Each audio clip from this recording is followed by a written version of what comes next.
Well, so Resident Evil 8, weird spelling that somehow spells village, was released 4 years ago. So, yeah, May 7th, 2021. Actually, no, that was 3 years ago, my bad. So, May 7th, 2021, we got the 8th entry in the long-running Resident Evil franchise. Village takes place 3 years after Biohazard, and once again focuses on Ethan Winters, this time trying to rescue his daughter, who's been kidnapped by the mysterious Mother Miranda. So, how good was this game? Now, to be honest, depending on whether or not you liked Biohazard will probably determine what your feelings on Village is. For me, I wasn't much of a fan of Biohazard. I've kind of made that clear in the previous video, and I'm not the biggest fan of Village either. Village honestly was kind of disappointing. Honestly, this is going to be a bit of a different review. I'll obviously talk a bit about the story and my issues with it. So this is basically going to be more of my thoughts on this game. So basically my first issue with this game is that they introduced the villains way too early. Now technically Biohazard did do this. We do meet the Baker family pretty early on in the game. But I think it worked well with that because okay, it's kind of felt more natural for them to be near each other. You know, but with Village, it just kind of feels a little goofy having them all kind of gawk at Ethan at the beginning of the game. It's like they just couldn't have saved some of these guys for later for Ethan to run into. I mean, kind of take a look at Resident Evil 4. Leon runs into Mendez pretty early on, and that's really it. He eventually runs into Krauser and Salazar, and then eventually Osmond. I kind of think Village should have done what Resident Evil 4 did by introducing its antagonists a bit later. Maybe have Ethan think that Lady Dimitrescu is, well, the big bad, only for him to find out that, oh, there's someone else. Other issues I had with this game were just filling the story. Yeah, this story, it's really just okay. Honestly, the reference to Resident Evil 1 is actually pretty nice, but the question is if it was needed. Like, yeah, I know they want to tie Village to other Resident Evil games, but honestly, I think that's kind of what made Biohazard a bit more interesting, is that Biohazard was its own game. You didn't have to play any other entry in the series to really understand it.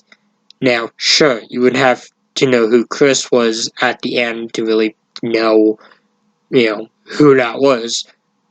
But at the same time, you're like, okay, that's a quick Google search. With Village, it's like, okay, well, you gotta know who Oswald Spencer is.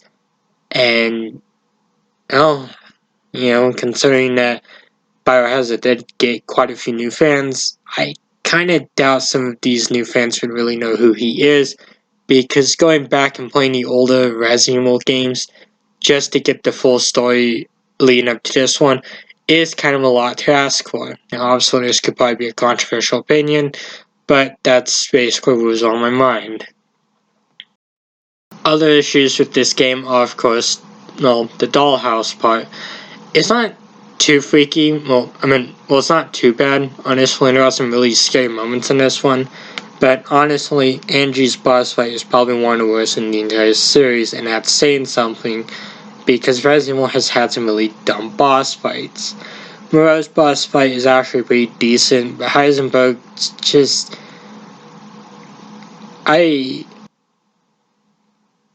It's really difficult to really like Heisenberg's boss fight. Obviously, eventually we find out that Ethan kind of did die back in Biohazard, and that his body could regenerate because of the mold, but due to his body sustaining a lot of damage during this time, Ethan's basically, gonna die.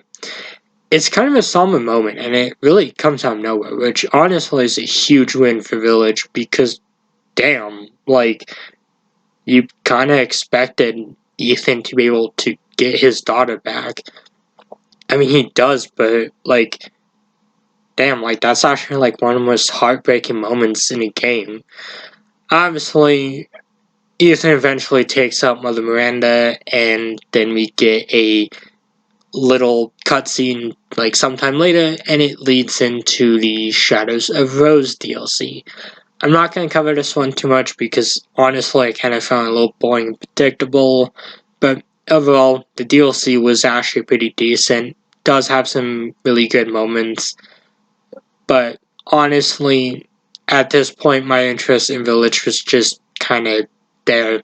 Yeah, I had completed it, and I really did not care enough to really, like, try completing it 100% by hunting the rest of the trophies and such.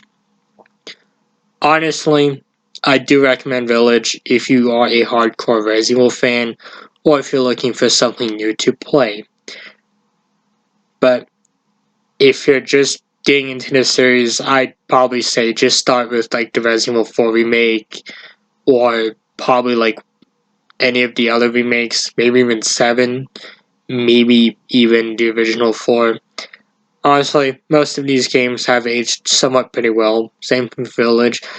It's just, honestly, Village, it's just okay. That's all I can really say about it. But that's all I have to say today. I'll, of course, be back next time with a Skyrim video. So until then, goodbye. Thank you all for watching.